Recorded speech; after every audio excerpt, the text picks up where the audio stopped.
I've got the answer right here, ladies and gentlemen, to everything that ails you. Now step right up. One who acts like a duck about his salves and remedies. The cruel practice of making money on people's worries, feared throughout the years as quackery. I said cured of backache, nervousness, All right, so tonight, at the request of our dear friend and listener, Paul, we are going to talk about the history of medical masks. Hey guys, Paul here from Naples, Florida. I wanted to know if you guys could do an episode on masks. I mean, what's the deal? Some people are saying you need to wear one. Some people are saying you don't need to wear one. Some people are saying they make you sick. So if you guys could go in depth on that, I'd appreciate it. Thanks. Love the show. Paul's been asking me for this one for a while. He's, I don't know if you guys remember Captain Paul. Nice background. John just dropped his background as the Quackery logo. Ballin'. Dude, this guy, man, can I put like a, what I need to do is put like a big like orgy behind mine and see if John can pay attention. Oh, shit. All right. So my favorite quote about masks is, of course, somebody stop me. That'd be your man, Stanley Ipkiss. What? From Jim Carrey in The Mask. Oh, that's what he was called in The Mask? I didn't know that. Stanley Ipkiss, that was his name. I mean, I knew, Yeah. I've seen that Remember, movie. because like when Cameron Diaz, who, by the way, 100% true statement here, that was the hottest she was. 1994 in The Mask, Cameron Diaz was the hottest that she's ever been. Yeah. She was just a damn bombshell. Okay. But she said, remember she says Stanley Ipkiss? Yeah. That's why I remember that. Anyway, mask, medical mask for our buddy Paul here. Yeah, that was a quote from Jim Carrey in The Mask, 1994. Dude, apparently, can you believe it's that old? Have you seen interviews with him lately? He is like completely out of his mind or something. He's nuts. Yeah, he's crazy. Like, but there's a fine line between crazy and genius, right? Well, I wouldn't call him genius. He went to this. I saw a video of him at this award show, and they were just asking him about, what suit he's wearing and all this stuff. And he gets into this thing. It was like, oh, we're all just a figment of, this universe. And this woman's like, what? What the fuck are you talking about, dude? I don't care. But Jim, you got really dressed up for the occasion. You look good. No, I didn't. Was that an get dressed accident? up. I didn't get dressed up. Who did? There is no me. There's no you. No. We're not here. This is a dream? There's just things happening. And there are clusters of tetrahedrons moving around together. Okay. Yeah. Dude, I love that. Dude, I would love to sit down and talk with him for a while. I don't know if I would walk away the same person at all. Oh, really? Yeah. I think he, I just think he's so far out there. I feel like, what's the movie that he's in? It's like some sort of like Truman Show? Well, the Truman Show is awesome, but I'm thinking of the one, it's like he's in his own mind or something and nothing's real. You know what I'm talking about? Some like orange. Oh. Are you talking? Not orange. You're not talking about the number 13, are you? That movie number. Oh, I like that movie. The number 23. He's in some really good movies. Yeah, dude, this is a crazy picture of a mask right here. The ceramic mask. Isn't that weird? It's very scary. So there's I don't really know the theory or the psychology behind it, but for horror movies, okay, the most scariest thing is having like a horror figure that is human, like, that you see another human in a horror movie, but they have something unproportionate and it's barely noticeable. It's like a disease too. Ugh, you just made my skin crawl. Do you know what I'm talking about? And it's a disease too where you feel like people, they're just, something's different. It's like why dolls are so creepy. I don't know if I don't know if I'm gonna be able to sleep tonight, man. My mind just started going places that I hadn't thought about before. I just scared myself, man. I'm up here alone. The rest of my family's asleep downstairs, and I'm thinking about like Slender Man and like all these weird ass figures, and like their faces are just a little bit off, and you're like, oh. It's just a little bit. It's got to be one thing that you don't really notice. A little bit, but like you know it's not right. That's what's creepy. I'm gonna lock this Are you closet door serious, where I'm dude? recording. I did get a shiver up my spine when you said that, because it's like the kind of stuff you don't think about, you know? Yeah. Let's talk about masks. So, you know, when I looked at this, I was like, when the hell was the first mask we have on record? And here's a really creepy mask, like John was talking about, might haunt your dreams. It's just very simple ceramic, Neolithic. They think it's at least 7,000 BC. It's the oldest surviving mask in the world. Jesus, really? But they think that masks are as old as 35,000 years, because they could saw, you know, cave drawings.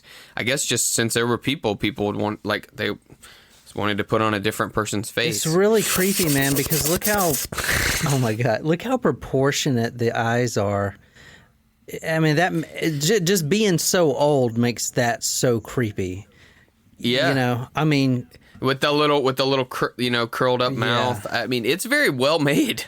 Yeah, that is actually, to be I'm like skipping forward almost to the next 10,000 slide, years dude. old. Next slide. Yeah. All right. So, John, when do you think we started using medical masks? This picture probably during will the give it away. Bubonic plague. Bubonic Yeah. plague. So if you guys haven't listened to our episode on the Black Plague, go back and check that one out. It's a good one. I mean, there's a ton of stuff. We may have to go back and revisit some specifics of that at a later date. But that would be 17th century Europe was kind of was not the start of the plague, but that's when the plague doctors, the famous big long beak medical mask was invented. And of course, that's when they put some special herbs and spices in that. I'll get into that a little bit more, because we're gonna start breaking it down through the ages. But then I would like to ask if, John, do you remember what the miasma theory I was of about disease to bring is? that up. Yeah. Basically, I got a picture here. So a kid. The miasma theory what is it? Miasma. I just put on here the definition is the stank. Yeah, so it's basically like they think that herbs will protect them from the plague Because they smell good. Because they think that bad smells cause are bad. disease. Yeah. That's correct. So if there's good smells, it's going to protect you from disease. So it's not the worst theory, because typically things that are, will make you sick stink. They do. So they just didn't get it all the way right. So the miasma theory was that a poisonous vapor or mist, they were made up of particles of decomposing material that would cause disease and were identified by their smell. The Middle Ages, that's when that was identified, especially during the Great Plague or the Black Plague, when the doctors wore sweet-smelling flowers and herbs to keep out the dangerous miasmas. There's tons of really cool artwork from that time period. I got one here I'll put on quackerypodcast.com. It is of course, a skeleton paddling down the Thames, and there's just all sorts of dead things in the water there in England.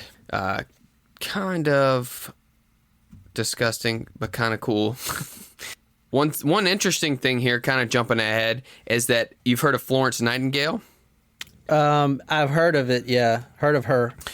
Yeah, so Florence Nightingale was a nurse who lived 1820 to 1910, and she was a big believer in the miasma theory still, which was out of date at that point. It did actually help some in her practice and treatment of people, because she would keep her place so nice and clean and airy. So she would have fresh air in there for her patients, and she would always keep it really clean and smelling good, which of course contributed to good health in the way of keeping things clean. They got it a little bit right. So, I mean, that's pretty cool, though. So Florence Nightingale was known as the Lady with the Lamp. Like, she was this iconic figure of taking care of people, and she was a very famous nurse, I guess.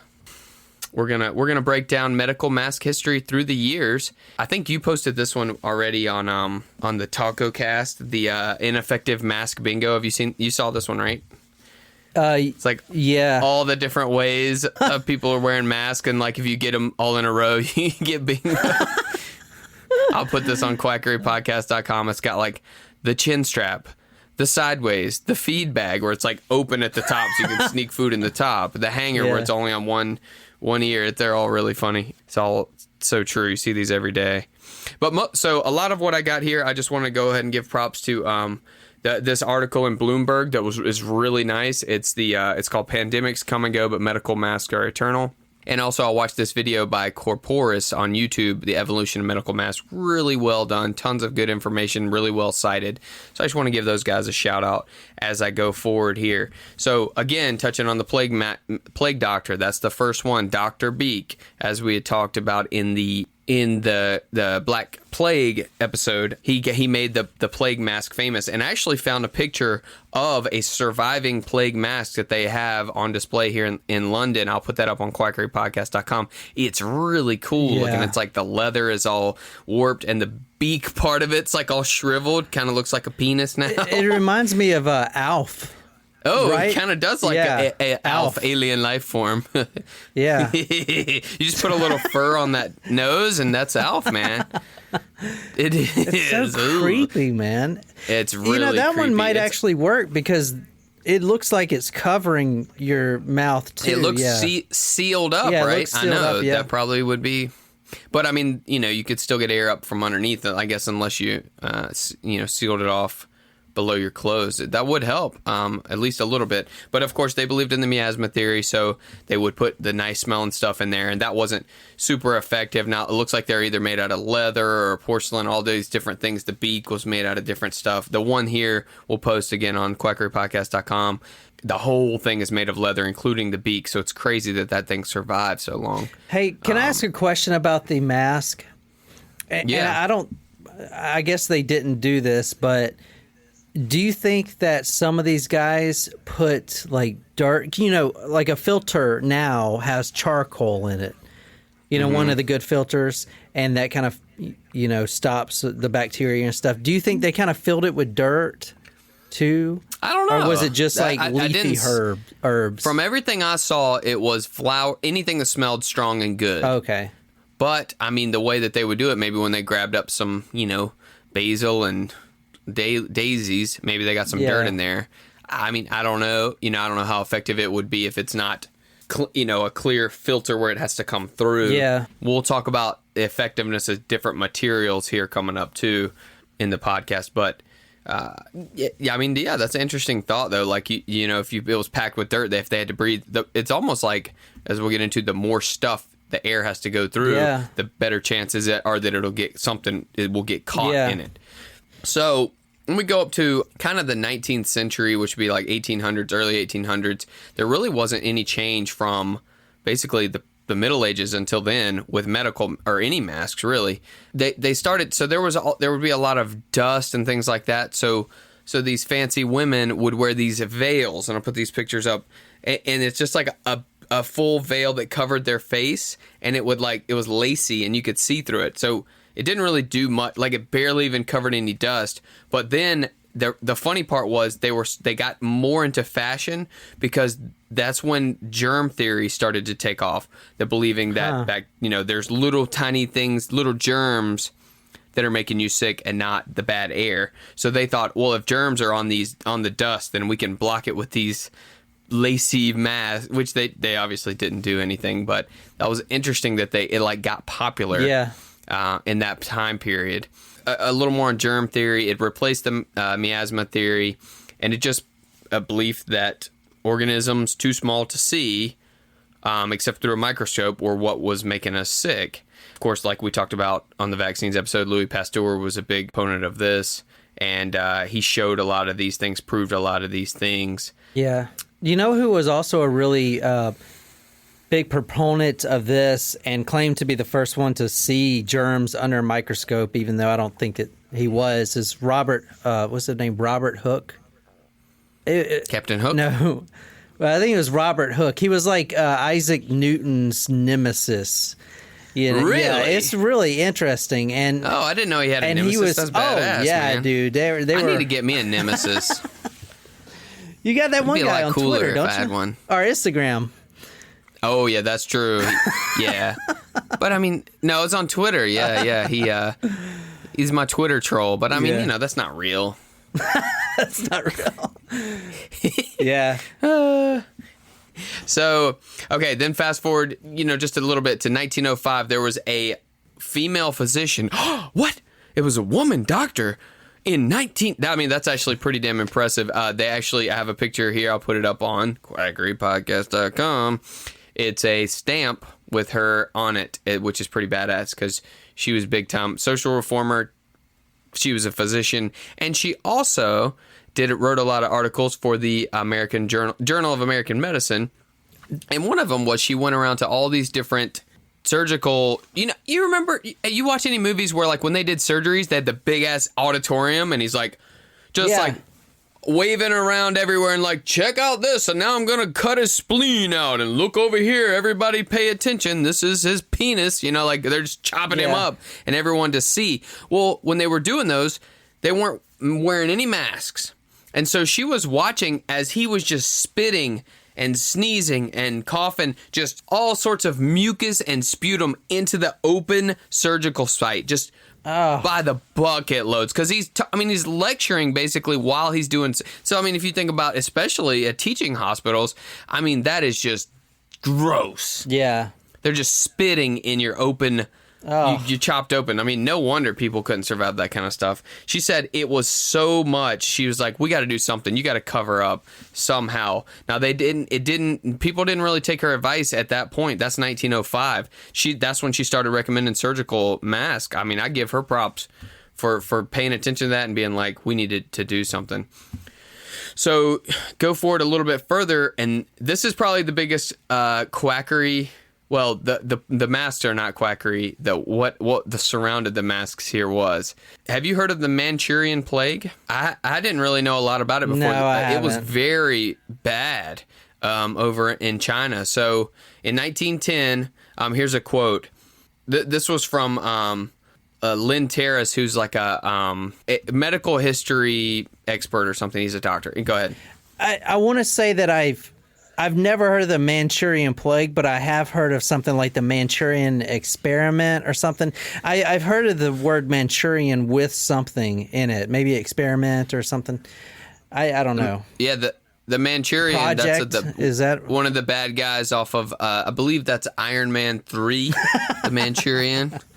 If I'm not mistaken, that's it then. But it turns out, spoiler alert, that he's a patsy. He's a fake. He's like a smokescreen. He's an actor, which is awesome. That's a great movie. God, I've watched every movie, and John's only watched the documentaries. He's so damn. So anyway, this is Lynn Terrace. He's like a medical pandemic researcher, history. He basically he wrote all these different articles and he researched all this stuff really well. And he said, the quote from the time was, "It's apocalyptic. It's unbelievable. It kills 100% of those infected. No one survives. It kills them within 24 to 48 hours of the first symptoms. No one has come across something like this in modern times. And it is similar to the descriptions of the Black Death." Jesus. So there was this doctor, and his name was Dr. Li Tae Wu. The king, or what do they call him? The emperor, I guess, Yeah. of China. The imperial court brought him in, Dr. Wu in.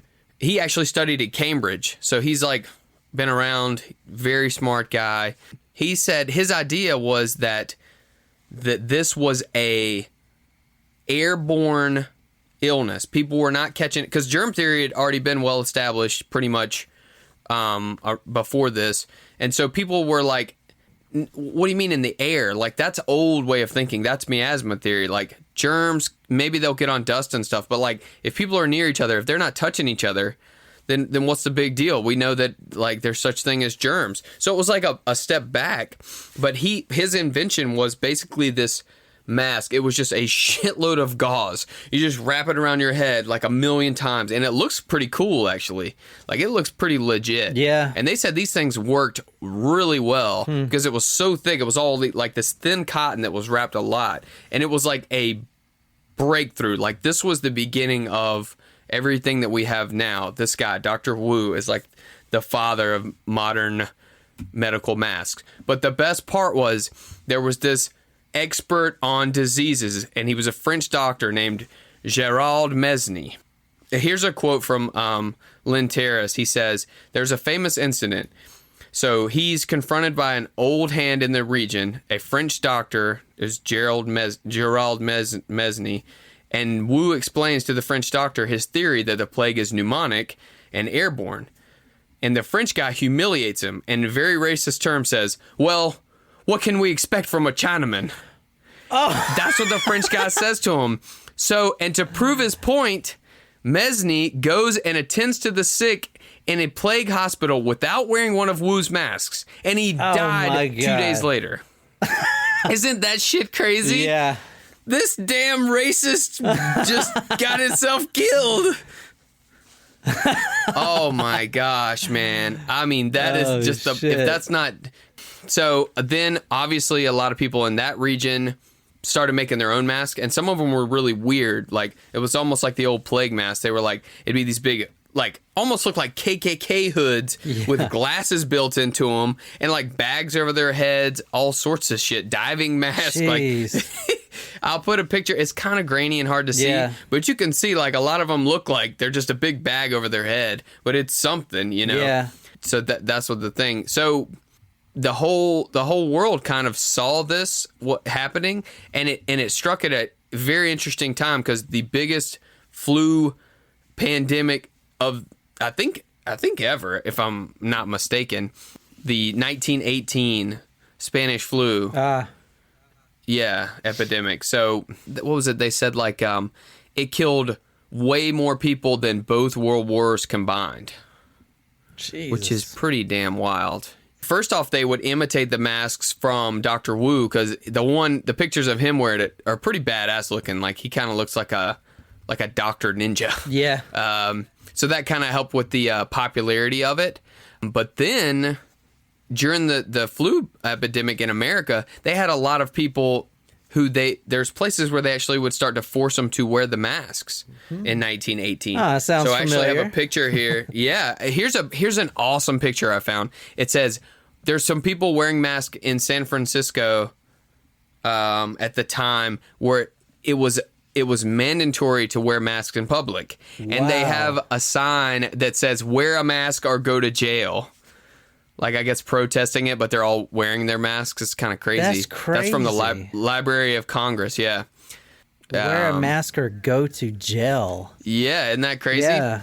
So, of course, what do you think happened? People got pissed. And did they protest like they do today? Yeah, San Francisco actually had their own anti-mask league, like a group of people. Even though. So the interesting part was they did it initially, like, because World War II was just ending, and so they kind of were doing it like, we need to stay healthy to like support the troops, like, so as they come home and to support the economy. Yeah. It's like, man, back in the day, America, people would like become greater versions of themselves during wartime. Like, they would step up and do whatever was necessary to like keep the country going while we were at war, because those wars were actually. It was patriotic, and it was a war that we were fighting for a good cause. Not to say... No, I get it. I don't want to get into any political stuff now. But, I mean, it's a world war. Yeah, no, I understand. Everybody's in. Like, it's all in. Yeah. So, but when they said that... So, when the war, when it kind of started coming down, people... Kind of like now, people were kind of getting sick of it. And you had all these different people, dissenters... And especially in the places like San Francisco where it was required, who would get together and would protest it, and there were anti-mask leagues. Anytime you tell people what to do, they're not going to like it. Yeah. But despite all that, in 1920s, they really took Dr. Hamilton's advice and went full in on wearing surgical masks during procedures. So, and then from there, they continue to get better and better from then to now, basically over the last 100 years. But before I talk about some more modern stuff, I thought it was very interesting that there were certain periods of time, kind of throughout our history, where people wore masks not because of medical reasons. They actually had to wear them because pollution was so bad. Yeah, they do that in China Post now, World War and II. like India. Yeah. So I got some pictures here from India and China. Because the smog is so bad, they had to wear masks because of the smog. But there's also some pictures. Did you know about this? During World War II, the smog was so bad in L.A., and I have a picture here. It looks like it's like... So the people actually panicked. They thought that it was a chemical warfare from the Japanese. They legitimately... Yeah. They said that the visibility was down to like less than three blocks. Yeah. That's how far you could see. So people were like freaking out. So you have people wearing these gas masks. Like there's pictures of people driving their like, Cadillac convertibles with gas masks down LA and like freaking Rodeo Drive and stuff. Yeah. That's in LA. No, is that right? Shit, I don't know. I know don't Los where anything Angeles has a smog problem still today. Yeah, it's supposed to be better, but... And then, so there was also one at a certain period of time in London. Obviously, this will be later, because there's a picture I'll put up. It's awesome. It's the Beatles, and they're all wearing these weird smog masks that like basically push this piece of cloth to your mouth. And of course, one of the members of the band, I guess looks like Harrison. He's taking his little filter out, and he's got a cigarette in his mouth through the mask, which is awesome. Yeah. That could be John. I can't tell with these pictures because they got their mask on. The only one you can really recognize is No, Paul. I think that's Ringo, isn't it? I don't know. The Ringo's the shorter one. Oh, never mind. Yeah. So it's either Anyway, I can't tell though. I don't know. I was never a Beatles fan. Oh man, we just lost a lot of listeners. It's been so long. I mean, you got to respect the Beatles. They did so many damn good songs. Did you know that they said that they were bigger than what's Jesus? his name? Who bought them? Bigger than Jesus. That's what they said. Yeah. Michael Jackson. So he bought I think he bought the rights to all their music, and so he had his and theirs. So you guess how much money his estate has made since he died? $1 billion. I don't know. $2 billion. Where's that money Isn't going? that shit crazy? Did he? I guess his kids. I didn't go to. Didn't he marry, or didn't he have a kid Culkin? with Elvis Presley's daughter? Yeah. It didn't go to Culkin. I don't keep up with him. His Macaulay Culkin's brother is in that. Have you watched that show called Succession? Succession? No, but I knew you were gonna say that. No, you should is watch it good? Yeah, it's really good. Yeah. So let's fast forward to the year 2002 when medical masks really went big. When everybody started noticing them, and it was the SARS epidemic in China. So do you remember this whole thing when the... Yep, I sure do. Here's a badass picture I'll put up on the website. It's a couple of people in China looking at a sign from the magazine Newsweek where they're wearing a mask that says SARS, can it be stopped? The new age of epidemics, and they're looking at it with masks, which is pretty badass. And then look at the top, it says Pyongyang's bomb. Pyongyang's bomb. North Korea. Yeah. He's still alive. Is he? Yeah, he came out of his hiding. I think he may have had corona, dude. Dude, he probably did. He probably did too, but they would never admit that. Oh yeah, he's immune. Yeah. It was all a big ploy to see who was really loyal to him, right? I mean, he doesn't even have a butthole, That's true. You don't have a butthole, you can't get COVID. That's why he's so big, all right. so fat, because That's how he just keeps getting bigger over time. Like he's gonna end up like Buddha, the big Buddha statues. I don't know anything about the Buddha. Sorry if I offend anyone. I can just say that. Sorry if I offend anyone ever. Okay. So they first established it's SARS/CoV-1 because our current COVID-19 is the SARS-CoV-2. Actually, it might be NCoV-2. I'll look at it. I have a slide here. But it's just the severe acute respiratory syndrome, and then that's the coronavirus, CoV. So SARS is a coronavirus, just like COVID is. They're very similar. And that's one of the shitty parts, is that this only killed 774 people, which is bad worldwide. It just didn't spread like the same way the coronavirus did. Now, it probably killed more people percentage-wise. They declared it contained in 2003, and then there were no cases basically after 2004. But that should have been a warning. Like, a bunch of people went on record, and they were like, a coronavirus could be the next big thing that gets us. Was the reason SARS wasn't as successful is because it didn't have an incubation period? I think that's exactly right. It was faster, and it made people sicker. So I don't think you had the asymptomatic carrier. Oh, yeah. There's no, there weren't a bunch of typhoid Marys running around. Yes. If you haven't listened to that episode, go check it out. Yeah. It's pretty Nicole pretty loves this informative. podcast, by the way. She listens to every episode. Nice. And we always listen. Thanks, Nicole. Hey, Nicole. She loves it. This is my favorite podcast, dude, even over my own. Oh. Ooh, I'm telling. I gotta cut that. I'm telling. Dude, I love it. No, I mean, I like learning about stuff and telling people. I think it's fun, man. It's a good time. So you remember after that, so like even after SARS was over, and I remember in China, you'd always hear people with the SARS masks, and everyone was like, all these silly, fun masks, with like teddy bears on them. There's a Nike one, like a designer Nike one, and Louis Vuitton. I'll put this picture up on quackerypodcast.com. So after that, there was a bleed over effect from masks into fashion, which is just hilarious. Like, is this a Louis Vuitton thing even? I guess. And then this was a guy I actually tipped off John earlier this week. Hopefully he didn't figure out what the topic was, because we try to keep him, keep him guessing. But a gentleman named Alexander McQueen, R.I.P., he in January 2010, he committed suicide. Before that, he was supposedly like a genius in fashion. Like he was, I don't know anything about fashion clearly, but he had this collection that was titled Ballantheor Crumb. I looked that up. It's C-N-A with one of those dashes, M-N. It's supposed to be old Gaelic for the bone collector, which is badass, right? And it was this whole group of the models had these crazy clothes on, and all these different type of masks, including balaclavas. You know what those are? Yeah, those are the things that it's like a mask, but it goes all the way down. Balaclava. Yeah, almost like a ski mask. Yeah, but yeah. That's the only way I could figure out how to describe them, is like a ski mask. But yeah, he just was making it all like.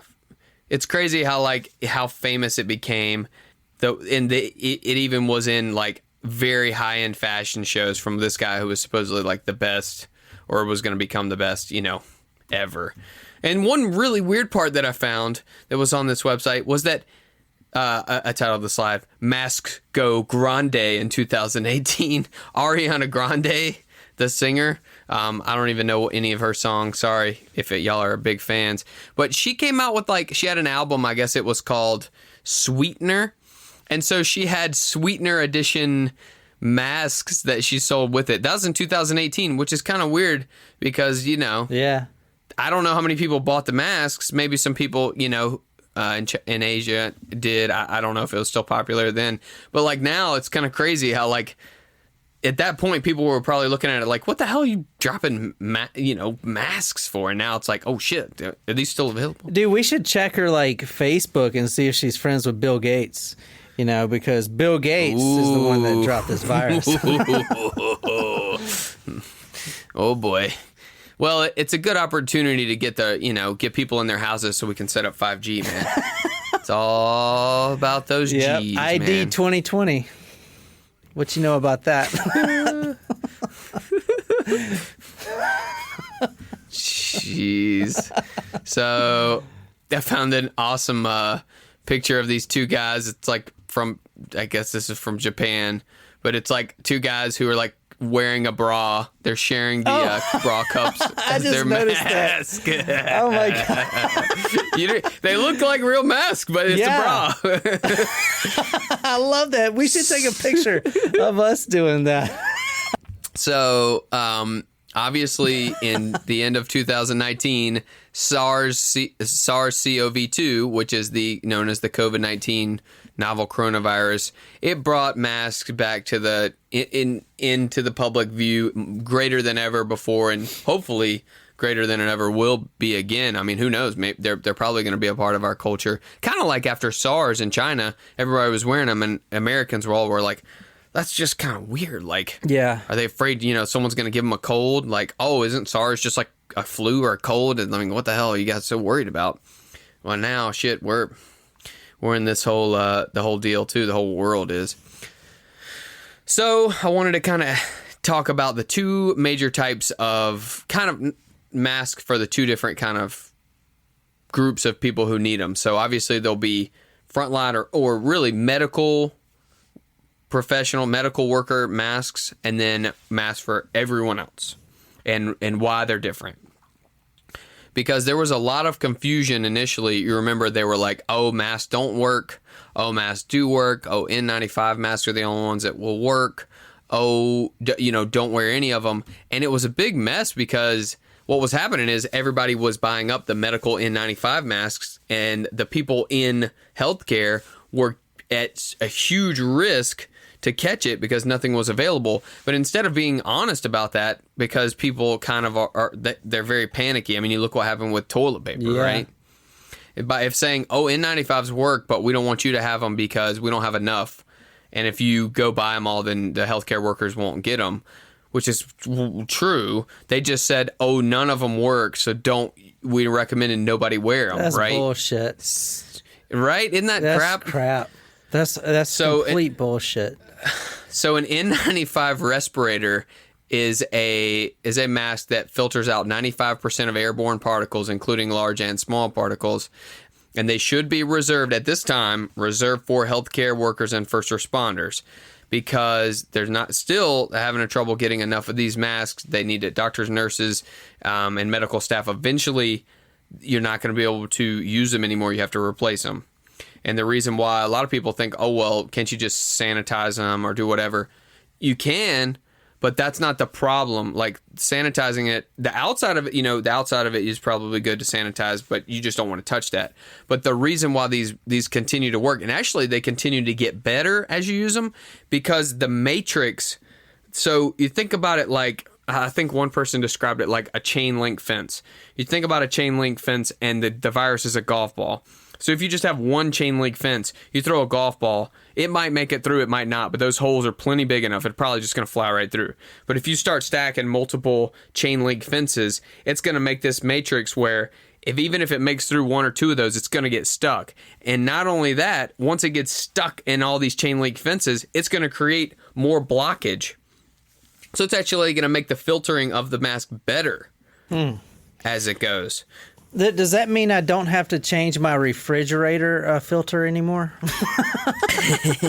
Well, that's something we need to ask Zach. Zach said no. Or my Brita filter? Zach said you don't need to change it. He said that changing a refrigerator filter is a big scam, but we need to get him on here to talk about that, because nobody taken that advice yet, because I want someone who knows more about it. People are going to be like, man, I didn't change my refrigerator filter and I got sick. Oops-a-daisy. Ooh. Then all of a sudden, they're all like getting mercury poisoning and wandering off, and then people are looking for them, and then Savannah's having to do a podcast searching for them. Hey, that's more money for me, man. So whatever. As always, ladies and gentlemen, this is a podcast for fun. Do not take any of this advice. This is go see your doctor. You can, go see your pharmacist. Hey, just don't take my advice when I'm on this podcast, because we're just doing it for fun. I want to teach you guys, but at the same time, keep from getting sued. So, no, but so then let's go to non-healthcare workers. And then I'm actually gonna come back to N95 after I talk about this. So this is badass though. Did you see Netflix has a store and they sell a Joe Exotic medical mask? I didn't. So it's Joe Exotic's face on a mask, which is hard to recognize because it without the hair. Yeah. It's just a handlebar mustache, which is still sweet. But so basically, surgical masks, as we discussed with Dr. Hamilton, they're not designed to prevent particles from coming in. They're designed that if a surgeon is having to teach or talk to anyone or sneeze, they don't sneeze or cough or spit into an open wound when they're doing surgery. Yeah. So that's how that's designed. The reason why these are important for people who are not in healthcare to use and for everyone to use it because even though and it's really not bad to not tell people about the misconception. Like if you go into a store and you're wearing a mask, you feel protected, but ultimately you're protecting everyone else from you if you're an asymptomatic carrier. So that's how these work. People are protecting everyone else from them potentially being a carrier and not knowing it. So if everyone wears them, then no one has to have N95 masks because no one's able to cough or sneeze or spit onto someone. They're not even designed. A lot of people are like, oh, the edges of the mask aren't exactly tight in the bottom. You want to seal it good around your nose so that, the spray doesn't come out up into your eyes and then out. But ultimately, you just want it to be enough where almost most of what you're spitting and sneezing and when you talk, as people spit when they talk, is going into the mask and not into the air. Yeah, I've heard the thing where like they think it's good enough if you can't blow out a candle if you're wearing one. That's enough filtration. Okay. So cloth works fine. They actually say what Dr. Wu had with all those basically they were like cheesecloths and you just had a shitload of them, like a ton of gauze. Now that would be really uncomfortable, but that shit would work really well. Yeah. But if you have the best thing to do, they say, is to take multiple layers of some thin material and wrap that, do multiple times, and then you get a really effective one. But that's the non-healthcare. So let's go. You've probably seen the N95 mask with the filters, right? Oh, yeah. The valves. I guess my question when I started looking at this was so N95 for healthcare workers, well, shit, why can't we get N100? Well, they have it. They have N100 that filters out all particles, but it's damn hard to breathe with those. Is that even so? They a have thing? to have valves. Yeah, they have N100 masks, but they have valves. It's basically a full respirator mask, so that so these valves. Let me explain what these valves are. So you've seen most people get these. I have one of them too. I didn't even realize until I looked at this. The valves are. It's harder to breathe than N95. So when you breathe in, filters through the mask. It's a one-way valve. So then when you breathe out, the valve releases the air. Well, the problem with that is if you sneeze, it's coming through the valve, not the filter. So N95 masks with valves on them are not safe in the public because if you sneeze and you're sick, all that shit's going to go into the air. Oh, wow. And I didn't think about this, because the medical N95 masks don't have these valves. These valves are for industrial use. So if you go to a hardware store and you buy an N95 mask, it's going to have a valve because people who are sanding floors and stuff who don't want to breathe in all that dust, they still want to be able to breathe, though. Yeah. That makes sense. So they're safe for the person wearing it. So it's the opposite basically of the other mask. It's safe for the person wearing it, but for everyone else it's not. So it's counterproductive in that way. I don't know if you can still even find the N95 with the valves, but it's funny. I didn't think about it like that. It's almost counterproductive to have the valves. And what questions you have for me on masks? I try to just do a quick rundown for our buddy Paul here. I have one question. Now, it's not related to medical mask, but this picture makes me think of it. Do you know those guys that wear masks before they run a triathlon? The athletes. Oh, yeah. Anyway, what I'm trying to say is if I wear an N95 mask like this, it's basically the same thing, right? Do I get more oxygen because it takes more energy to breathe it in? Or how does that work? I assume with those masks, I think they're They they make it harder for you to breathe, and therefore you're training your body almost like altitude training where you get less oxygen. So it's like making your lungs work harder. So it's going to make you use oxygen maybe more efficiently when you stop wearing the mask. I think that's what it is. Okay, cool. I don't know. I see those people working on the gym. I'm always like, dude, is this not hard enough for you already? What the hell? And then I want to walk up to him and be like, "Oh, the Dark Knight's fallen." Do the Bane voice off of Batman. He's got that weird ass voice. And hello, how was your workout? I don't know. Yeah. Damn Bane. Talk about dude who's jacked though. Maybe that's where they got the idea. Yeah. Dude, Bane in Batman was jacked. Oh yeah. And so he wore the mask. Maybe that's why. Yeah. So not as much. The medical mask. Not as much quackery here, other than kind of the ways that people don't wear them correctly now, and also that French doctor being a racist and then dying 2 days later. It's pretty awesome quackery, but mostly it's just telling you kind of the history of it. Obviously, the way that the ladies who wore the lacy masks that didn't do anything, and the plague doctors masks, as far as we can tell, were not very effective. But at least they didn't have to smell the stank. So that's something. It's a start. Yeah. I got a cute picture of a stuffed duck here with a little mask on. Aw. Ladies and gentlemen, that's going to be our show. I'm sure that I missed some stuff with the medical masks, but hey, feel free to hit us up on quackerypodcast.com. You can comment on the blog post of this episode and let us know what we missed. We're always eager to learn. And if this episode really quacked you up and you want to support the crew, head on over to quackerypodcast.com/join. Become an official quackhead. Be sure and hit that subscribe button. Follow us on social media, Facebook, Twitter, Instagram. Check out the pictures in the show on quackpod.com or quackerypodcast.com. Both go to the same place. Rate and review us on Apple Podcast. It makes a huge difference. Tell your friends. And as always, keep calm and quack on. And wear those masks when you're in public.